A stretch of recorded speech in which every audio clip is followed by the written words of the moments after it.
This would be better. Yeah, it feels Welcome, like. everybody. I have Barry Littleton with me today. I'm very excited to do this interview. Barry is an experiencer and a researcher, quite in depth, I might add. Barry spoke last year at the the Spirit and Science World Transformation Conference at the ECETI Ranch, where I am presently.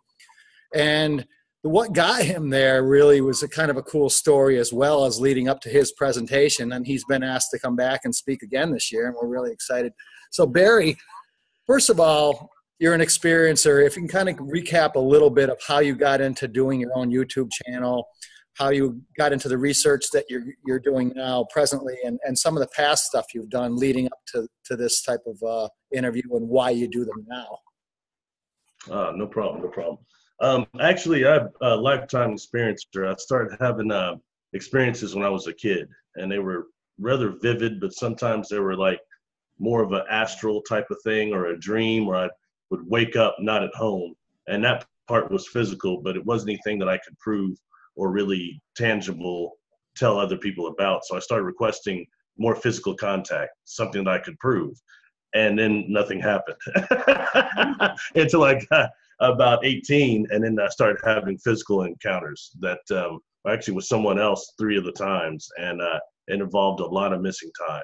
4 of the encounters I've had involved a lot of missing time. So I kind of become really curious about that.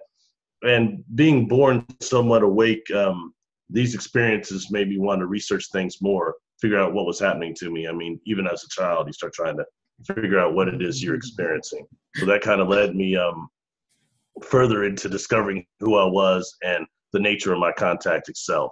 It was, difficult. When I talk about it now, it sounds really kind of elegant and all chronological. But the truth is, it took me a lifetime to put that together. It wasn't just lickety split like we see some of the people in the media right now saying. I mean, it is what it is. Yeah. Now, when you started, like I'm very similar to yourself, where I've had experiences, and I went through times where I felt very ridiculed and didn't want to talk about it, and did clam up for many years. And then I finally had a series of things in my life that brought me to going public with my experiences and sharing. What was the turning point for you that brought you to actually start the YouTube channel and really, really dig into the research you're doing? Wow. I was that guy that I was basically always hiding and observing things from the wings. And I was always going to tell people about my experiences. One day I was going to talk about it. But the truth is I wasn't, because it it really messes up your life. When you start talking about this stuff, it'll mess up your career. Your friends will get all weird with you and things like that. So I wanted to avoid that. But, in 2010, I had a really bad car accident. And in that car accident, I went through I was driving a Firebird. I went through every window in there. And I sustained 4 catastrophic traumatic brain injuries. And I died twice on the way to the hospital. And afterwards, I was in a coma for about nearly 2.5 weeks. And it took me about 2 months to remember who I was after I woke up. But they told my family I'd most likely be a vegetable devoid of lifelong memories.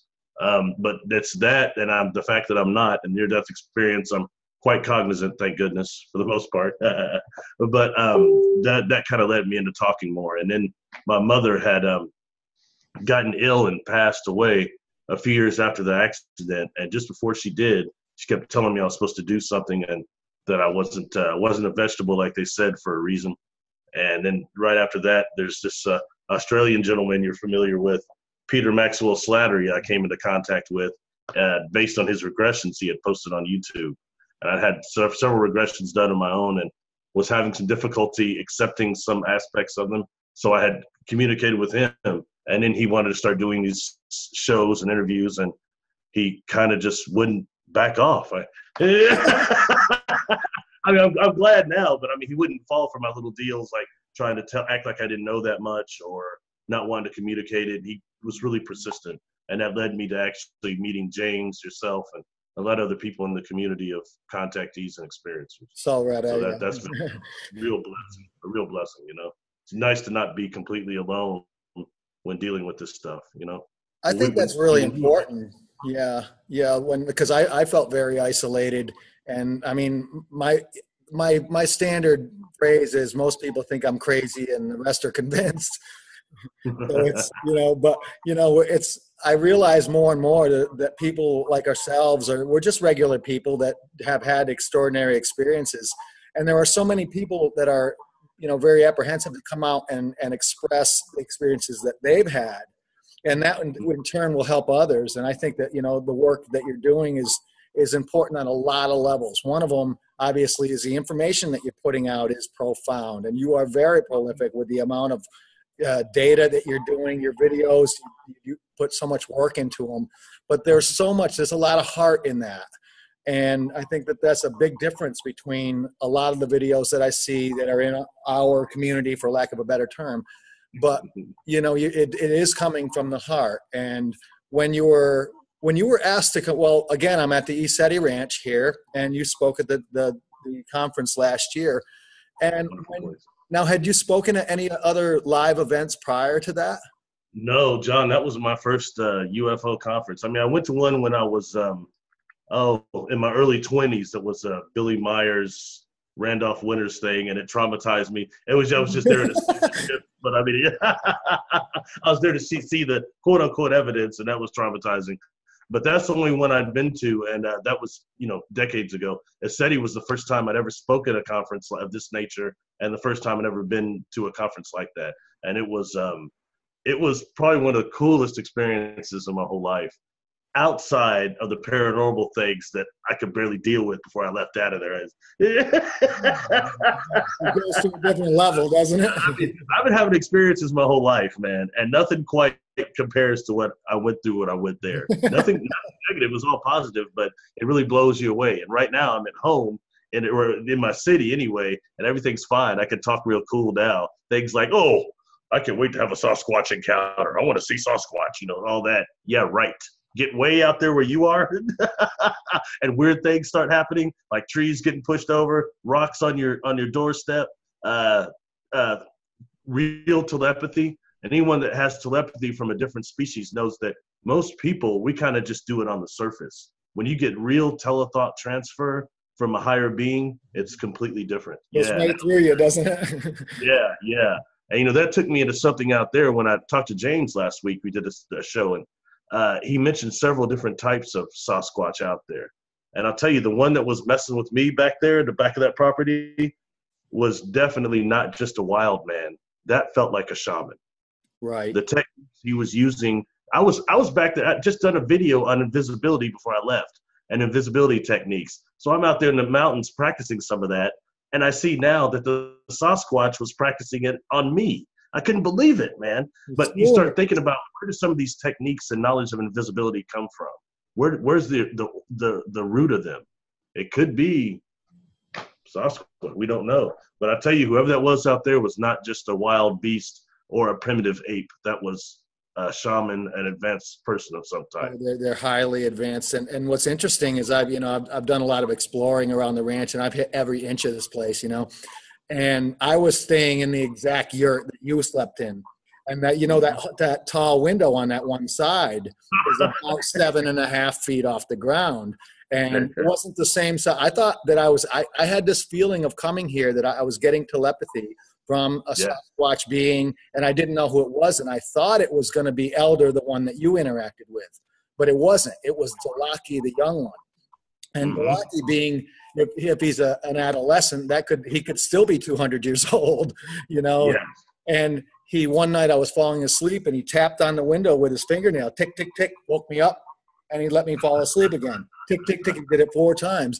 He's tapped the whole building. I've heard him walking around out there, and he's very playful.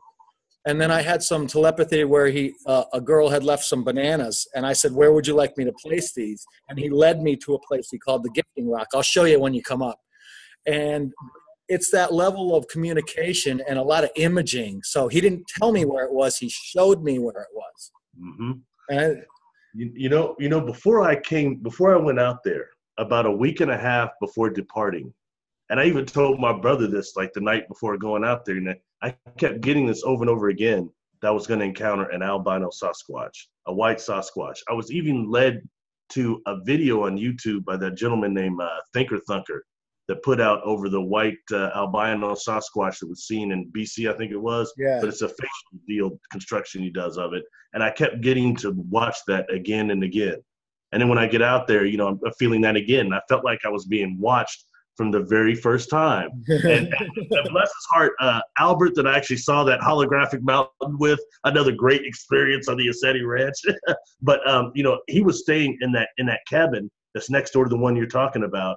And I suspected, for all I know, that maybe him and James Gillian were playing a joke on me, you know, putting rocks on my doorstep and doing something, messing with me somehow, you know. But that isn't what was going on at all. I was trying to dismiss it. Mr. Spiritual Guy trying to dismiss it. That's kind of what that comes down to. Well, it's just about that, you know. You've had all these experiences, and we've had contact with a lot of telepathy through a lot of higher beings, but now you've got a higher being that's in a physical form. You know, and they're playing with you a little bit, like placing the stone on the steps for you, and you know, just getting your attention. By the way, I'm real. You know. Yeah. You know, I'll tell you, the two trees. The first time it happened was the second day I was there. There's a tree right by where I was meditating on the side that's broken out there. They say it's still there, but you know, it was high up. I tried to dismiss that one. 2 days later, there's another one broken right next to it. Now, if you or I were to push over a tree, we're going to push it down about anywhere from chest to stomach level. We're going to push it down. This thing was 8 feet up, John. Oh, yeah. So whoever pushed it over would have had to have been 10 feet tall or taller, between 10 and 12 feet tall. And it took me a minute to get past that. It's one thing to see the guys on Bigfoot Hunter out there yelling and screaming like fools and banging sticks against the trees, but it's a different thing to be out there where ECETI, where it's definitely a power spot. The energy there is very powerful. I mentioned before how it seems like you got about 3 days out there to enjoy the ships and give the good vibes, and then the land itself starts bringing up trauma. Mm-hmm. If you've got some type of a trauma, it brings it up for you to deal with it like a warrior. But if you're not a warrior, if you're not real, that place is probably going to drive you out of there in about the 3rd or 4th day. You're not going to want to stay.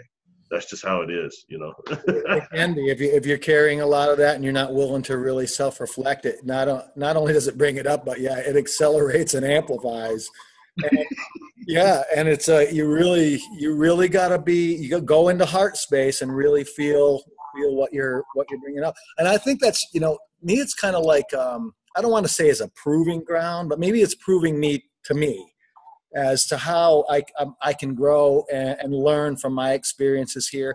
Now, when you were first driving up the driveway and you first started to feel the energy of the place, can you kind of touch on what you felt when you first started to feel the energy?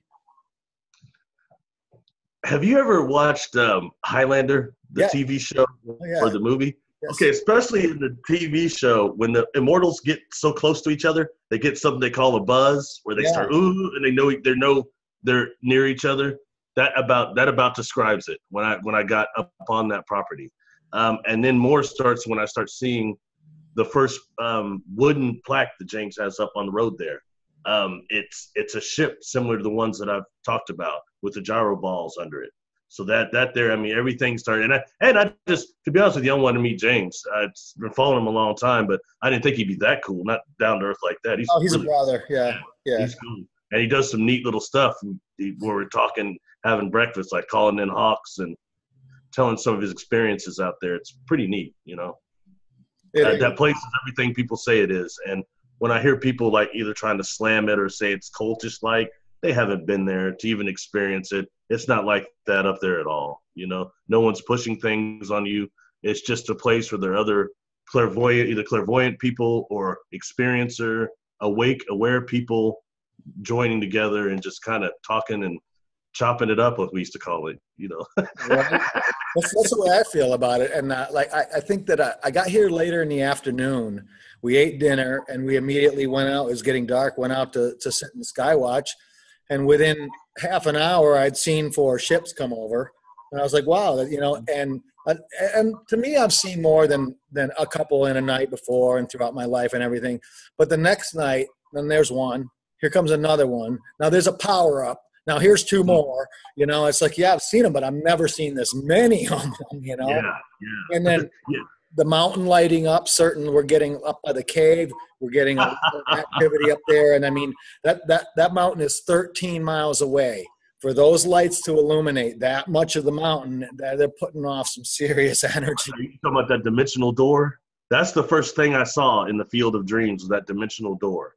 And some of the campers or some of the attendees said, oh, well, that's just campers. And James like, no, it's not. Those are campers over there, the yellow lights down lower below the tree line.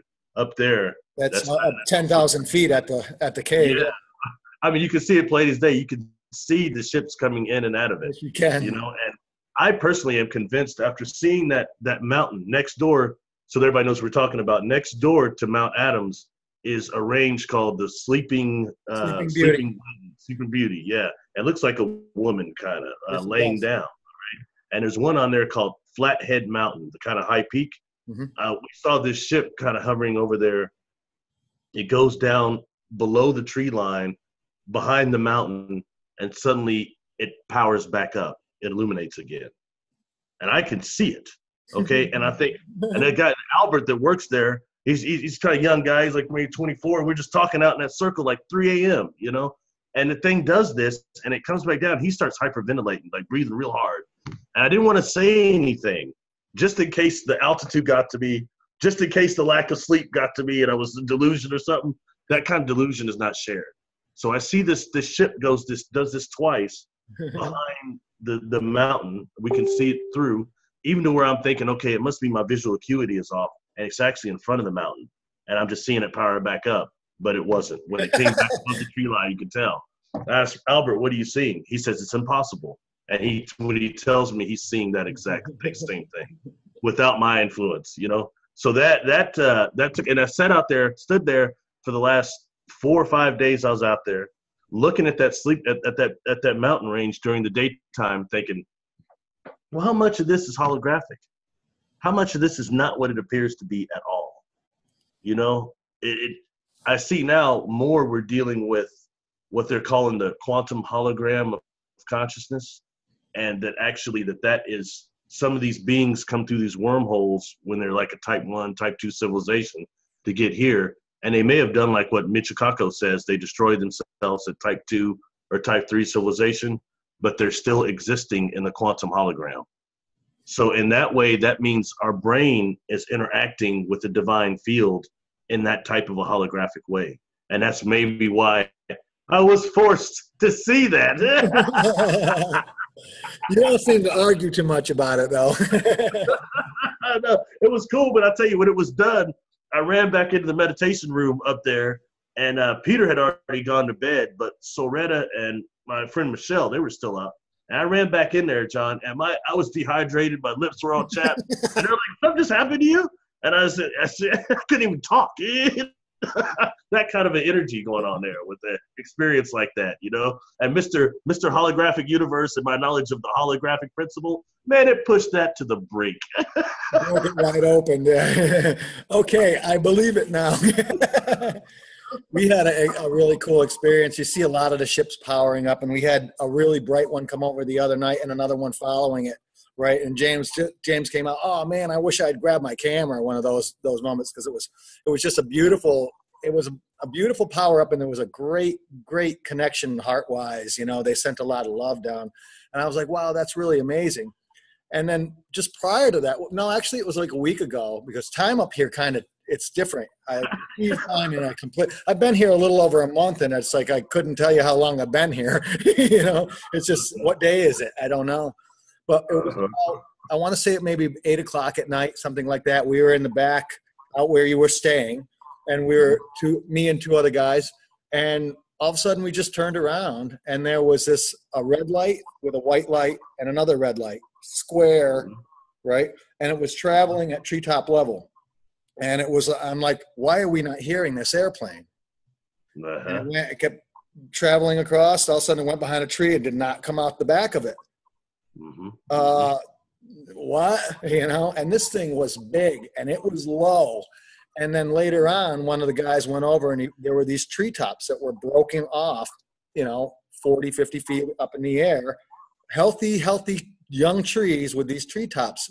So, you know, we were doing a tipping with James and Ashley, and I said, Hey, while I got a chance, can you tell me, did that ship land? And the answer was yes, using the tipping as a divining table for those who are not familiar with that term.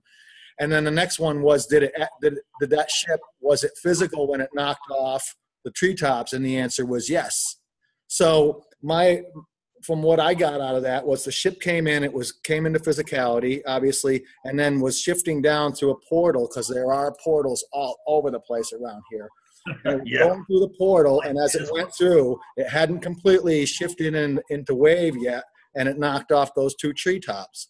And then it shifted in and landed and went into the inner earth or wherever, or whatever dimension it was going into. But that's the closest ship that I've seen in years. I saw one very close when I was younger, but nothing like, that. It hasn't been about 15, 20 years since I've been that close to a ship again like that. And just like your experience with the holographic, I was out there one night remembering that story, and I'm looking at Sleeping Beauty, and I just got this chill right down the center of me and that energy. And I was like, I'll bet you Barry was feeling something really similar to when he was experiencing that. It was crazy.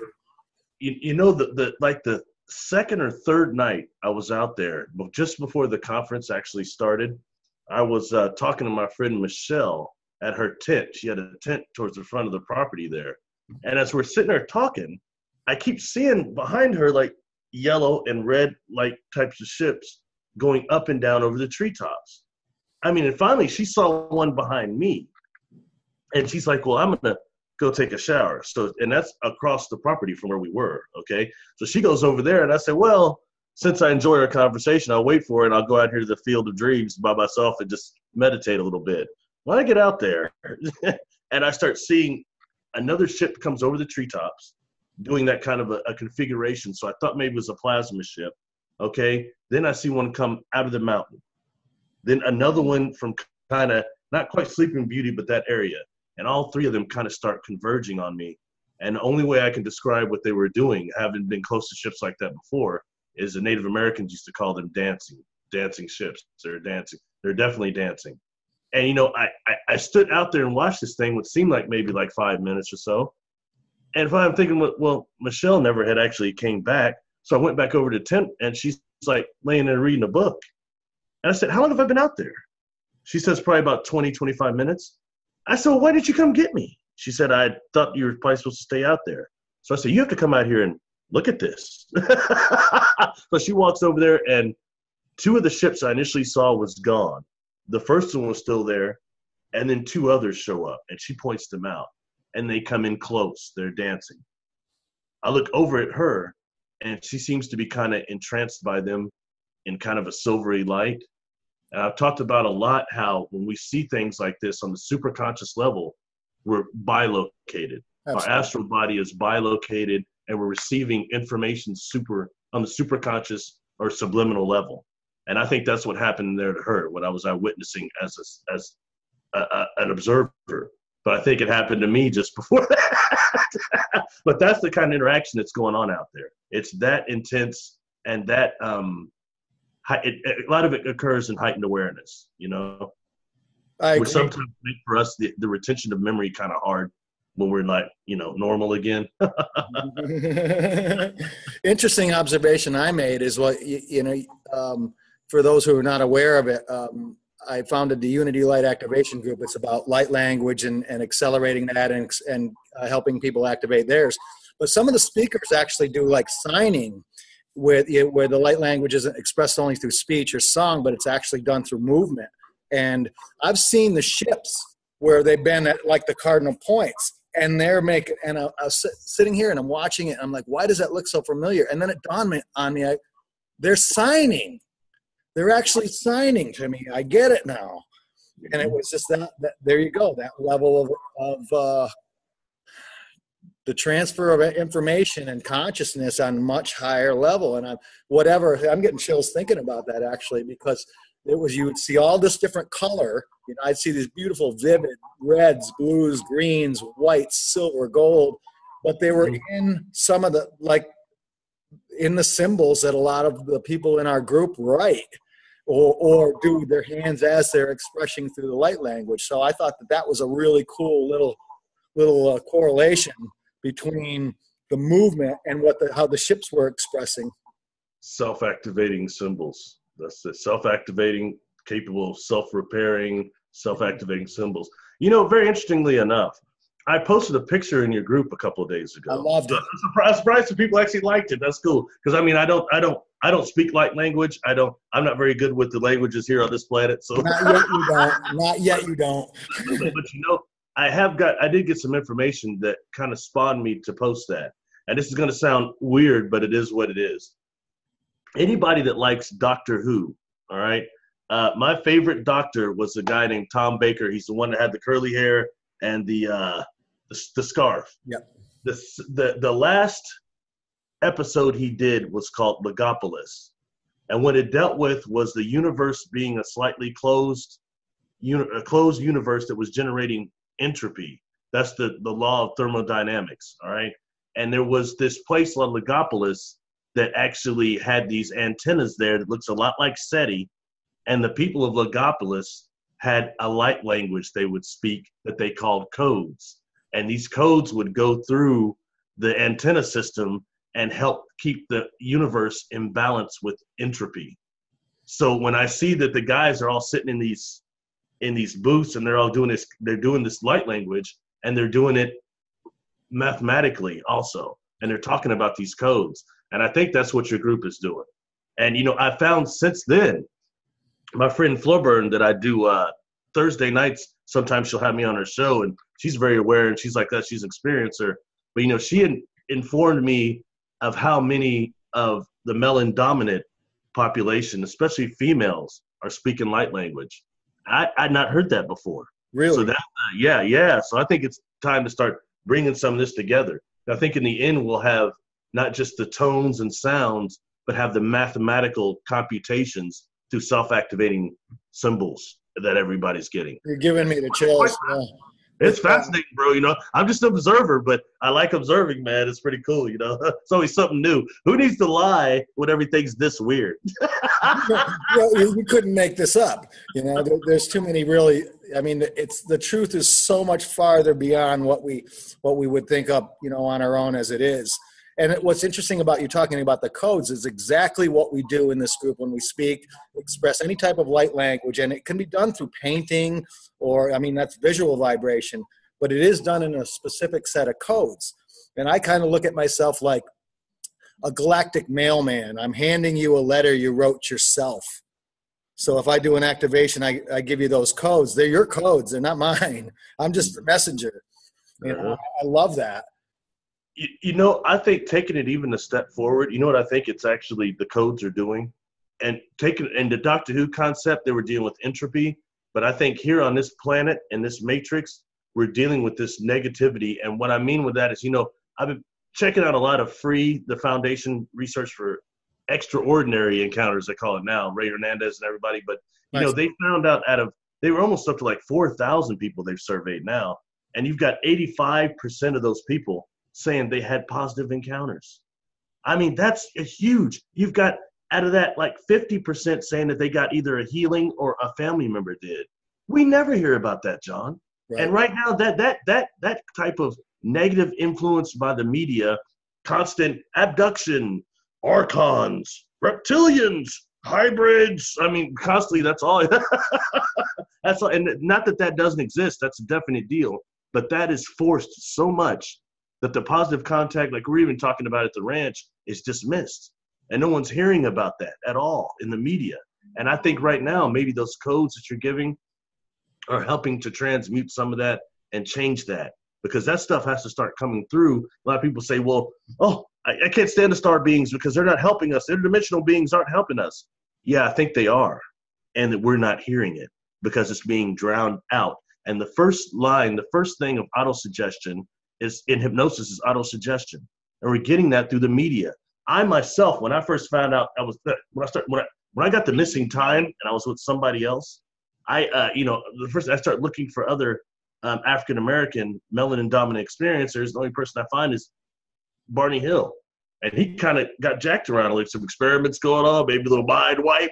So I said, oh, no. Did they steal my sperm? Did they give me mind screens? That isn't what happened at all. I knew that kind of, but that the media kind of influenced that, and it starts giving us negative ideas, negative thought forms. Those negative forces start building energy that way to manifest into this world through our own pineal gland. So we have to be aware of how much what we just talked about, our own thought process is interfering with the divine field and the type of experience that we're having. It's augmenting it, allowing other things to come in that wouldn't. So I'm not preaching to anybody. I'm just saying, please be aware of that. It's a big factor in what's going on and about what we're even hearing about contact, period, and why you don't hear about positive contact. You know, let's talk about positive contact. We can, like a lot of people bring up the negatives and abductions and so forth, like you said. And what's really important to deal with that is to learn how to do your clearings and stay up on them. I look at it like kind of like brushing your teeth. You got to do it, you know. But as far as the positives are concerned, I've interacted with a lot of different beings on a telepathic level. I have many, many guides, but I started being introduced to different ones here, different beings. And the term aliens, I don't really like that term because they're ultimately our family. They're extraterrestrials. They're the greater family of man, as James puts it. But I think it goes even farther than that. But, you know, the lion beings are very prevalent around this area. They're tied into the land. It's primarily a Pleiadian portal. So that Pleiadian energy is here. But what's really interesting is when we'll call in a lot of different beings, you can feel the difference in their energies, you know, like the elemental realm. We had one during a session during James Self-Mastery right here in this hall. We were sitting and they called in the elementals, and I felt and saw a being move to my right, and I walked over there while James was speaking, and I could just feel, I couldn't really, just for a flash out of the corner of my eye, but I felt that being standing there right next to Lori. Lori goes, smelled that really earthy smell. That being was right here in the room, right? And I was like, you can feel the difference in the energies. And then when the lying beings come in, you get that big belly laugh coming out of you, you know, and it's like, and what is the greatest way to keep your crown chakra open is to smile, right? And to laugh. And what, as like leading up to this 2 weeks ago when James did his self-mastery, I was doing my activations a slightly different way. I was given some new information to change the frequency and to bring more laughter and joy into it. And what that did is that raised that vibration so much higher immediately. And again, I mean, if you're feeling love and joy and healing from these beings, it's pretty hard to convince me they're evil. You know, when you look around and you just feel the healing going on, there's 40 people around you and everybody's lit up like a Christmas tree. And it's just nothing but that deep-hearted joy. And these beings are real. You know, no one can convince me otherwise. There's so many different types of beings from, well, I mean, we don't really need to discuss, do they exist? And you know, is there life elsewhere? You and I agree, and there are the majority of the population of this planet agree that there is life elsewhere. They've been coming here for a millennia or more so. You can look back through the frescoes and you can see Jesus being baptized by John the Baptist, and there's a craft throwing some energy down towards the baby, doing some, probably delivering codes, you know. Who knows? Insemination, but we'll talk about that another time. Yeah, and there's that as well, you know, and immaculate conception, you know. But what are we talking about? Then we're starting to get into the whole genetic aspect of it and the galactic genetic aspect of it. So if we really want to get into where all these races come from, we're going to have to do another show. But, you know, it's like I look at it in such a way that I'm open, and I like that old saying, it's really good to have an open mind, but not enough to let your brains fall out. So you have to use your discernment, and does it ultimately quiet the ego, quiet the intellect, and really draw from the heart. The heart will always be truthful to you. And that's one of the things that I felt like when I made my full phone call to the ranch July 4th weekend last year, spoke to Solretta, and that opened up my whole thing and lit a candle under me. I locked into a lot of energies. It was Solretta, Peter, James, and you. And I could hear your laughter in the background because of the way, the link of the energy, but it was real. Ultimately, what was I sensing? I was sensing the hearts and the souls of all you guys. And what was really interesting is when everybody went home, I didn't know you had gone home yet or what everybody was doing, but I started to get depressed. And I was like, why am I depressed? I was empathetically feeling you guys. I was still linked in with you energetically because Solretta and I had exchanged light language, and that was a really powerful connection. And that's a bond that can't be broken at this point. She's one of my sisters. And then then it just kind of snowballed into the energy of that group. And ultimately here you are doing an interview with me, and we became friends because of the energy, and the connection. And I think what that ultimately does is it comes back to our galactic lineages, and that we all have indeed spent time together in the past, many past lives as well. Because the first time you and I talked, it was like talking to someone that we've known each other for, it's just like we knew each other all our lives. Well, many lives probably, That's one aspect I was unprepared for when I went out there. And, I'll be honest, like sky watching doesn't interest me that much, because when the ships come up close, like what we talked about, and you lose like 20 hours of life at our time, it messes with your life. So I kind of said that when I was going out there. I was like, I'm not going to be ringing no bells out there, staying out there chanting, doing all that. But that wasn't what was going on at all. You know what I mean? Right. And the truth is, you don't have to do that out there anyway. You're just going to see something, unless you are so asleep. And you don't have to be a contactee to see something out there that you can easily see is not a satellite. You know what I mean? And that is something there that I guess a couple people had ran out of there before I got there last year. Indian guy, he said no more UFOs, no more lights coming out of the mountain. Let me get some drugs and alcohol. Yeah, that'll work. He took off. So yeah, that's it's just one of those places like that. But when I got out there, I realized then I'd never been around so many other awake people. Not like that, not in a deal like that. And the energy, like I said, is really nice. It was warming. I was only supposed to speak for like 15 minutes, and something happened. I wound up speaking for an hour and a half, and it's like spirit just takes over out there, and that is a real power spot. I've been to one or two in the state that I live, but it's not like what's going on out there. It's totally different, definitely sacred land, and just seeing the mountain itself, being that close to it is pretty damn cool. It is. And when you get out, we'll take a ride up on the mountain as well. I went up there, and the energies are just magnified towards that. When you get closer and closer to the gate, they are completely magnified. And wow. There's a gate. James told me that the gate actually resides over the top of the Field of Dreams, the Pleiadian gate. But there are other vortexes. There's one where we were off past the medicine wheel to the left.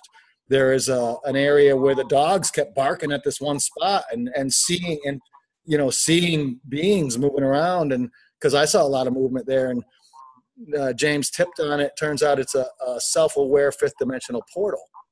And I was like, wow. And I went over there yesterday, and I actually had a discussion with this portal.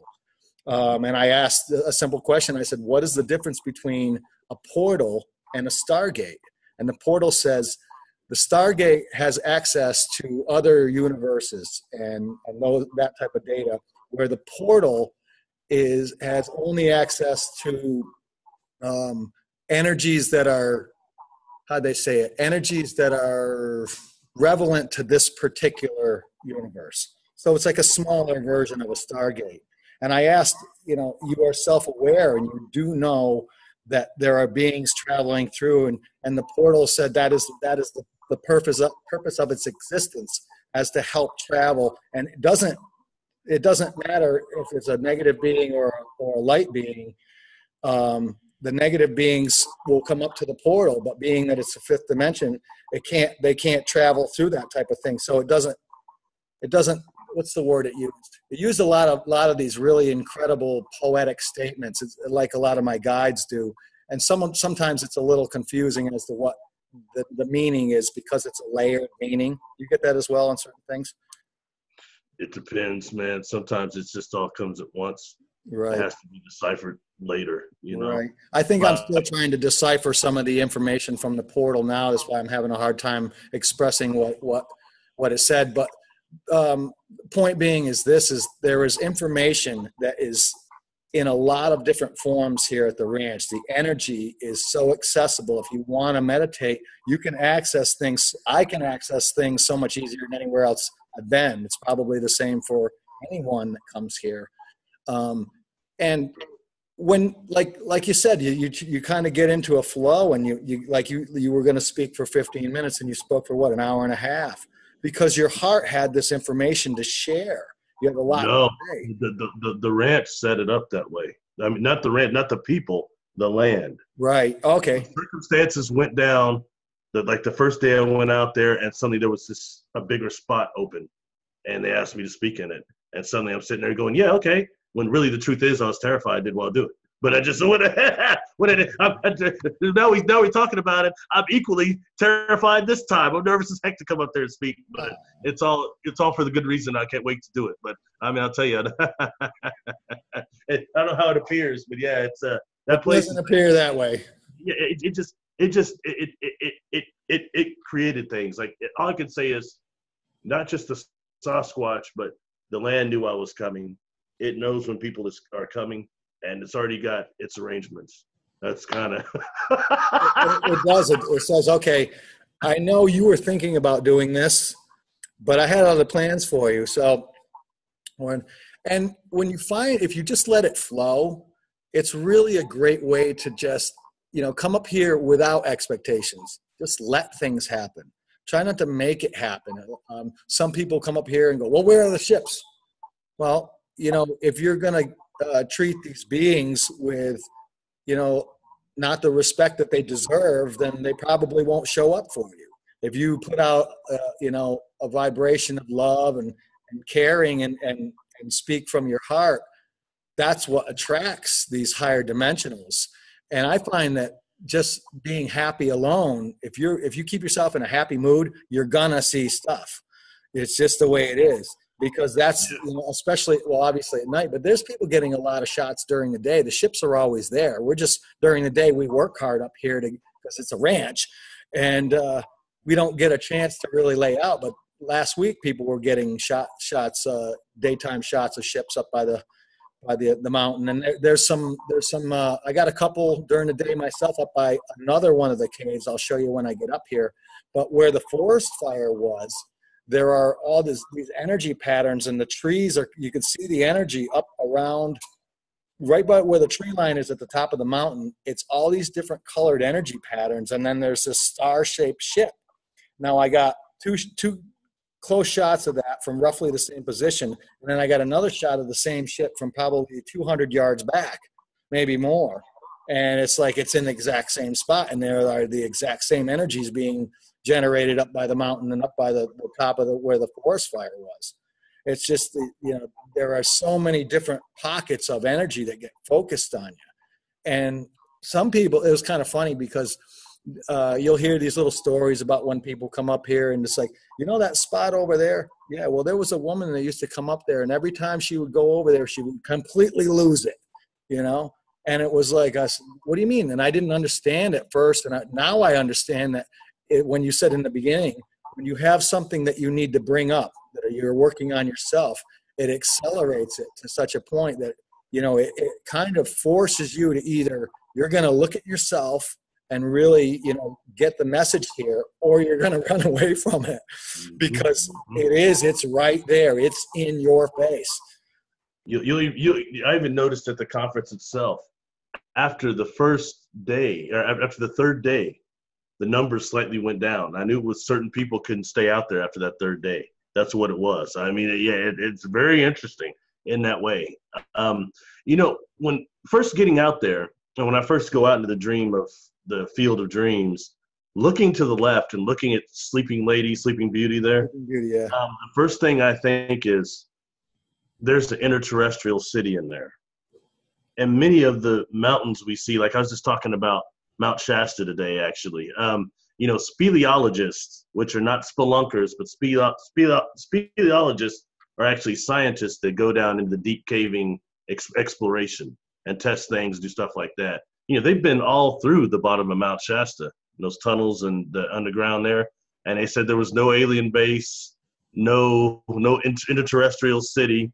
And they were all looking to find one because that's the discovery of a lifetime when you're dirty all the time and your career is not glorious. But, little things like that. But inside of the mountain over there, I kept getting Sleeping Beauty immediately. I was getting Sleeping Beauty is a city inside of there. And when I look at Mount Adams, I think that is a power complex and like a hangar for different craft. That's what I really think it is. And I kept getting that. I kept waking up feeling like I've been in that mountain. You know what I mean? And suffice to say, what happened super consciously that I can't fully recall, I'm going to find out. That's why I'm not just talking and I'm going to find out. And it's hard sometimes. So, sometimes you might have to get regression. The meditation may not do it. There's nothing wrong with sitting down and exploring your own consciousness. I'm tired of that cabal that's telling people to not do that. It's done. Those times are over anyway. The other thing that's interesting. Don't experiment with your own consciousness. Who in the heck are they to tell you that? Right. That's your given right, man. Inherit. The talking about the Sleeping Beauty where there's a crystal city in there, and then you talk about a hangar or something. You're not the first, you're not the second, you're not the fifth person to tell me that. And most people, like I remember Lori coming up to me and she goes, they live over there, they work over there. And I was like, and I've spent a lot of time out there studying those mountains, and yes, it feels exactly that way. And when they're coming out of the mountain, they're coming out with purpose. When they went into the mountain that became holographic for you, they're going home, but they just wanted to show off a little bit before they went. They really wanted to give you something because they know that you stimulate a lot of thought with your videos, showing you that was going to get their presence shown quite a bit more than just showing it to someone who doesn't do what you do. Even when driving out there initially, the first time out there, the first trip drive out there from Portland, I started noticing some of those mountains have a distinct eroded pyramid structure to them. And I mean, there's no way around it. And some people can see it when you go by one and other people can't. But if you see it and you know how many pyramids once existed here on this planet, you're seeing something there. And you're seeing something, and that's a very active place all the way. It's really cool you brought that up because I saw a lot of that, and I really haven't mentioned that to anybody until you brought that up of driving along the Columbia River. Is that what you're talking about? Yeah, exactly. Yeah, it's kind of interesting. There's a whole lot going on there. Some of them are so vivid that it looks like you can still see the capstone on them. It's that vivid. It is. And it's like, why are people not seeing this? And I think, you go back to the media. The media has programmed, had such extensive programs to keep your blinders on, not even bring this into account that, wow, that could have been an ancient structure. Well, I'm convinced it is.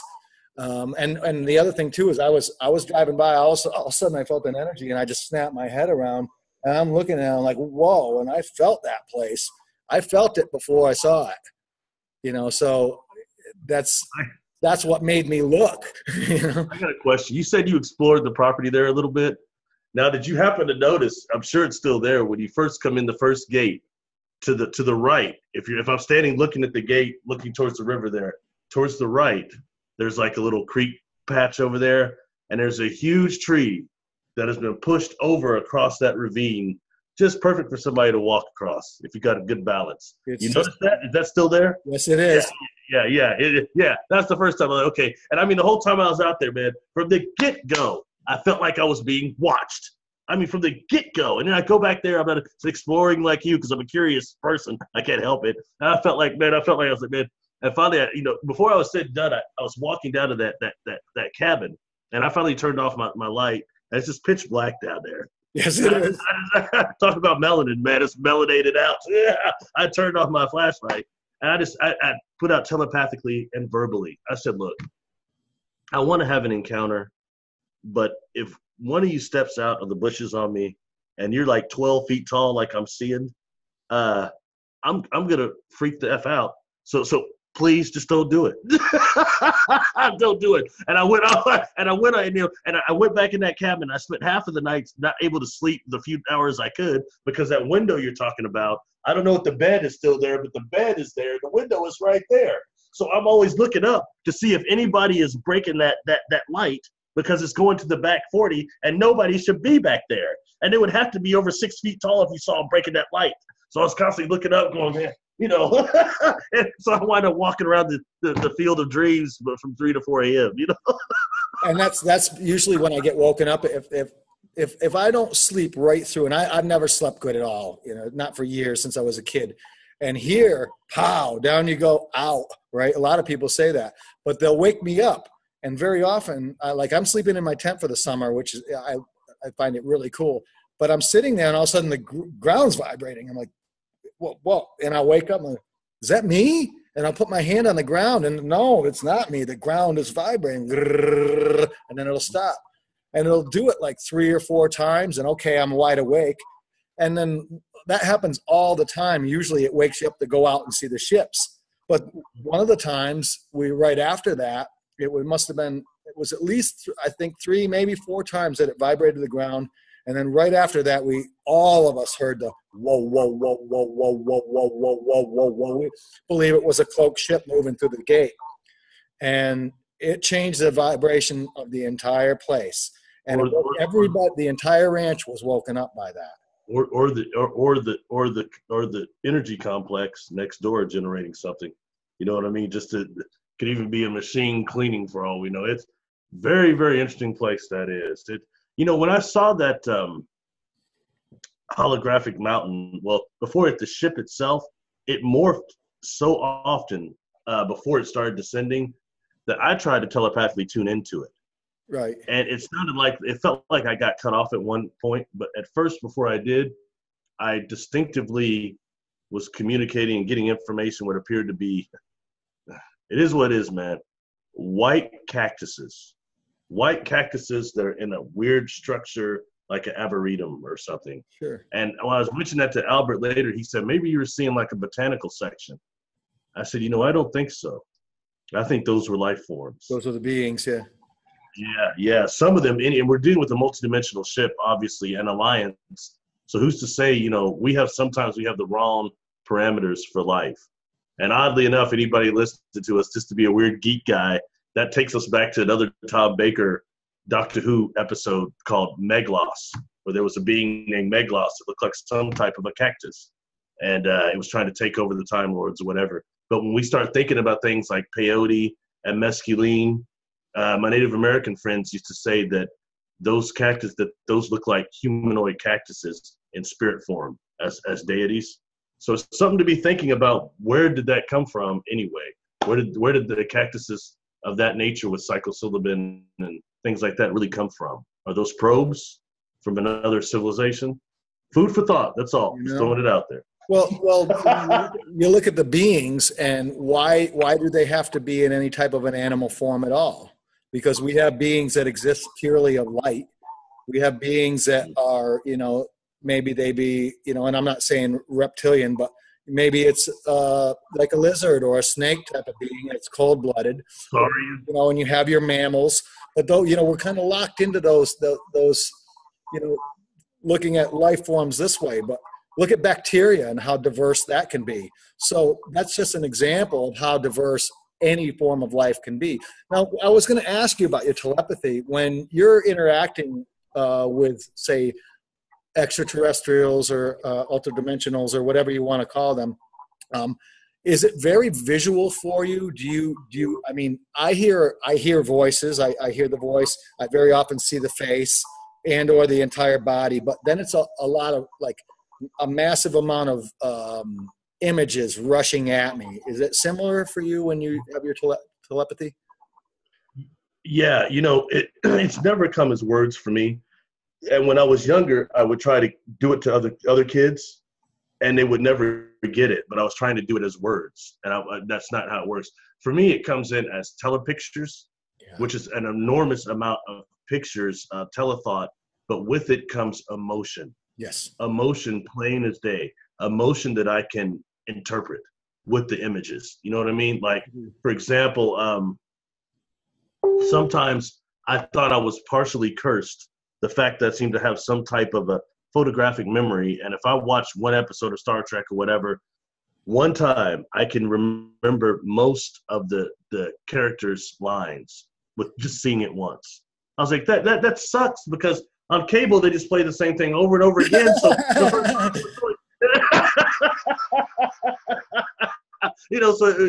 but I didn't realize that the same token, I was taking so much information in that sometimes a guide would come in and actually flash me a telepicture and a total scene that I already know the words to.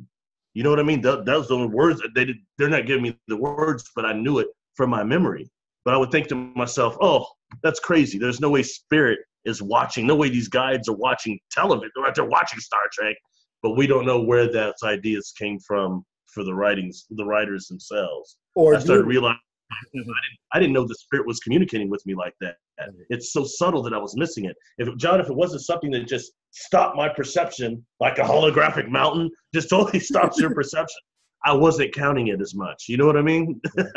Missing the subtles and the nuances. That's a lot of it too, is when you really start to work on your telepathy, the tiny little voices or those feelings or that's it. Focus on that, quiet the ego again, quiet the intellect again, and go into that subtle.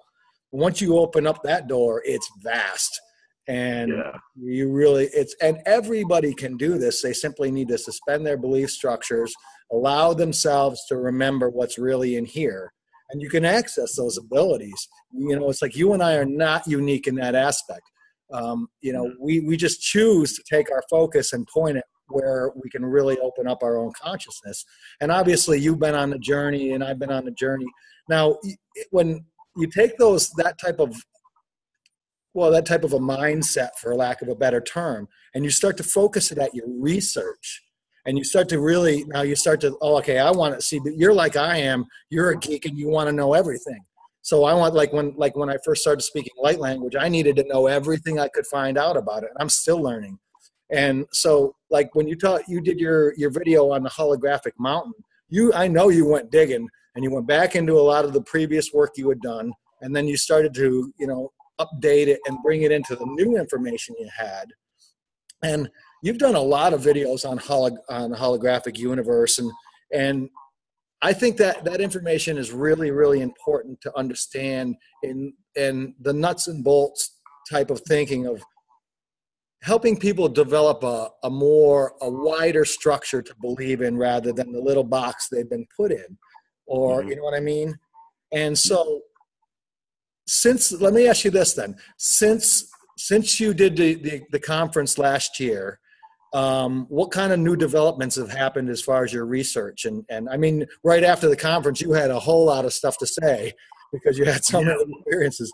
Well, I went deeper into the quantum holographic frame of consciousness that they're actually putting together, and all those physicists are putting together, very, very like the Free Foundation, and kind of some of the positive things that they were talking about. I wanted to really kind of understand that aspect of contact more, how actually some of these beings themselves may be deceased or not in physical existence, but they still exist in the quantum hologram itself, and how they're interacting with us through the divine field. That's what happened to me out there. That's kind of one thing that I've been kind of really fascinated with to know more about. And kind of going into, like, I've had a few more sketches actually done through Kasara, which describes some more of the experiences that I've had I only tend to talk about the physical ones, right? Because they're the most tangible to me, you know what I mean? That resulted in something that was there that I actually saw. So I've kind of just tried to elaborate on that a little bit. I've been trying to write a book for a long time, but Lord knows I recovered from 4 brain injuries. So one thing, my patience isn't quite what it used to be to sit at the typewriter for too long. But I'll get it done before I'm too old. Anyway. But that's kind of where I've been at right now, just trying to evolve my understanding of actually, like, not just what I saw out there, but what I've been witnessing my whole life, and accepting some things about contact, like a lot of us that are lifetime experiencers, it's fragmented. a lot of what we can see, what we remember, what we experience is somewhat fragmented. And it's a task to put it back together with the frame of reference, why in this third dimensional world. So that's kind of one thing there. And try and just help other people accept the fact they may have had contact, or being open enough to answer any questions if possible, things like that. That's where I've been with this. To be honest, I thought no one would still be wanting to hear me right now. So I'm pretty blown away by that. Yeah. Well, I think it's going the other way. I think a whole lot more people want to listen to you. You've got some beautiful stuff out there, and Thanks, John. When I look at you, like your YouTube channel, there's a lot of really in-depth stuff too, but there's a lot of simplified aspects. So like what would your suggestion, like somebody who's new to this and they've maybe just seen a craft, or they're just opening up as far as their consciousness is concerned, what suggestions would you have for them as far as trying to further their own path? First thing is, don't underestimate yourself. All right. I think that's something bad that we do. Even though you feel like, well, I'm just now awakening, I'm just starting to get into this material. No, the information and the concepts you're dealing with are highly advanced. Don't let anybody tell you different. Okay. Number two is start kind of vibrating and realizing what things you're pulled to. You know, like I notice a lot of people that are on the first stage of awakening sometimes might be attracted to like Barbara Martinique or Bringers of the Dawn, material like that. Flourish in that material, read as much as you can, and let your interest pull you a little bit. Secondly, don't be scared to try to make telepathic or contact through thought process or whatever. Just don't be scared to try it. Try it through action. Try different things. Like, for example, we mentioned telepathy earlier. One system that I used, a technique I used, I began actually giving the telethought, the telepictures, along with emotion, but I'm seeing this coming through the person I'm trying to project it to. I'm seeing it through their eyes. That kind of puts the boom, 999, 911 on the, it puts a 911 on the telepathy. You know what I mean? It's just a different technique. But if we don't try to experiment with our consciousness a little bit, if we're too scared because religion said you weren't supposed to do this, and then people over here were conforming and told you're supposed to do that, you may not conform to any of these things. And that doesn't mean that you're some Satanist or demonic person at all. It just means you're experiencing with your own consciousness. Don't be afraid of that, because that pull for that, and that pull that you may be having contact is, I think, how humanity's trying to save itself. I think it's much higher. Does that answer that at all, or was that just something? Yeah, no, that's really good. And the other thing is that made me brought to mind was, these are all skills we have, and like anything else, you have to practice it to get better at it. And if you don't practice, what happens? You get rusty, right? And so I try and practice my telepathy all the time. Actually, James and I are back and forth, and it's like, all right, James, I'm going to sleep now. You got to leave me alone, because and we have fun with it. That's half the battle too, is actually, because using your telepathy can be really fun. Well, James is interesting. He's one of those people similar to me. I used to try a bunch of techniques, and if it didn't give me immediate third dimensional results, I would go on to the next technique and find one that did, and try to refine my toolbox, these techniques that were just boom, straight on. But I could see sometimes that James might have messed with some techniques that he wasn't aware of for how they reproduce. I saw him a few times out there when I'm not sleeping, of course. I'm at 3:00 a.m. looking at the mountain or whatever. I see him walking around over there, coming out of his little cabin and walking around. Yeah. But he's like the next closest thing to sleepwalking. But he was in his dream body. Yeah. See, we practice these techniques, and our consciousness starts transferring when our physical body's asleep, and sometimes we're unaware of it. That's kind of cool, though. Every time next day I saw you walking around, I wouldn't walk around. I slept like a log last night. I knew then that was his dream body. Yeah. Astral body walking around. He's talked about, I was above the ranch, and I was watching everybody walking and doing their stuff in the morning. And, it's like, it's not hard to do this, but again, you have to try. You have to believe it, and you have to get yourself out of the shoebox that society wants to put you in. Yeah. And what's that boil down to the most is just being willing to believe, right? Yes, absolutely. And being open enough to experience, and fear is always going to be a factor. Self-preservation is important, but you have to know also at a certain point to put it aside and allow the experience to go forward. You know what I mean? I think that's where we're at right now. And a lot of this that I'm really wanting to see the positive side of not just contact, but awareness itself coming forward. I get asked a lot, like, what is the main thing that being said to you? Well, part one, they never give me any prediction of the future. They never show me this massive destruction that everybody else seems to see. Me neither. They don't know any more than we really do, but they have shown me the past and some things that have happened that they say won't happen again. Right. Like our Earth looking like a burned out cinder going around the sun. Right. This doesn't happen again. So it makes me think of how many epics this planet has had before the millions of years. I remember incarnating here. I used to think I was at the beginning of this place. I was not. Right. There were cycles before that burned this planet out. You know what I mean? So that way, yeah. But in that way, I think that, and when we're dealing with not just extraterrestrials, but interdimensionals, I think we have to be aware of how many of that is connected to the Earth matrix itself. And dimensionally, the Earth is like an onion. There's so many layers on an onion. The Earth is a lot like that dimensionally. And we deal with things like Hiroshima, the atomic bomb, and bombs like that rips through the dimensions themselves. Yeah. Yeah.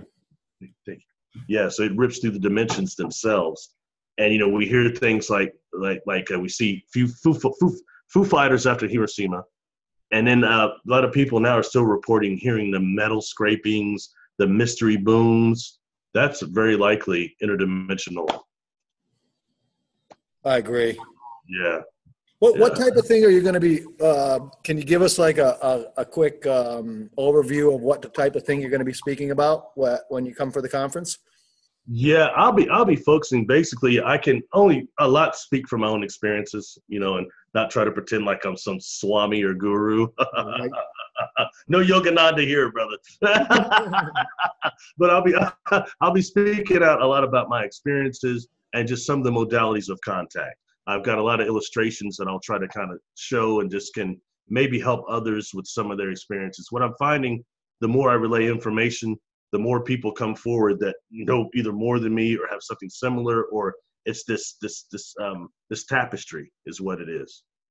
If that makes sense. So I'll be sharing a lot of that and maybe a couple of techniques I've used to help with my personal contact. But you have other people out there that will be better speakers about that than I. So. Well, I think really what it boils down to is we're all holding a piece of the puzzle, and what I've seen more and more is our work all interacts and complements each other. No one of us has all the answers, but together we'll get them, together we will get them all the answers to.